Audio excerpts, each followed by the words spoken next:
പരിഷ്കരിച്ച 10ാം ക്ലാസ് പാഠപുസ്തകങ്ങളുടെ പ്രകാശനവും വിതരണവും ഇന്ന് മുഖ്യമന്ത്രി പിണറായി വിജയൻ നിർവഹിക്കും. നിയമസഭയിലെ മുഖ്യമന്ത്രിയുടെ ചേംബറിൽ ഉച്ചയ്ക്ക് 12:30 പുസ്തകങ്ങൾ പ്രകാശനം ചെയ്യും. പാഠപുസ്തകങ്ങൾ 9ാം ക്ലാസ് പരീക്ഷ കഴിയുന്നതിന് മുൻപ് തന്നെ വിതരണം ചെയ്യുന്നത് കേരള പൊതുവിദ്യാഭ്യാസ ചരിത്രത്തിൽ ആദ്യമായാണ്. മറ്റു ക്ലാസുകളിലെ പാഠപുസ്തകങ്ങളുടെ വിതരണോദ്ഘാടനം ഏപ്രിൽ 2ാം വാരം നടക്കുമെന്ന് മന്ത്രി വി ശിവൻകുട്ടി അറിയിച്ചു.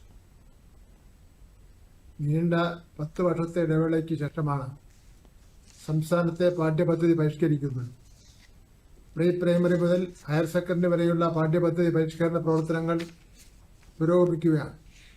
1, 3, 5, 7, 9 ക്ലാസുകളിലെ പാഠപുസ്തകങ്ങൾ പരിഷ്കരിച്ച് കഴിഞ്ഞ വർഷം സമയബന്ധിതമായി വിദ്യാലയങ്ങളിൽ എത്തിക്കുവാൻ കഴിഞ്ഞിട്ടുണ്ട്. ഈ വർഷം 2, 4, 6, 8, 10 ക്ലാസുകളിലെ പരിഷ്കരിച്ച പാഠപുസ്തകങ്ങളുടെ വിതരണം അടുത്ത മാസത്തോടുകൂടി പൂർത്തീകരിക്കും.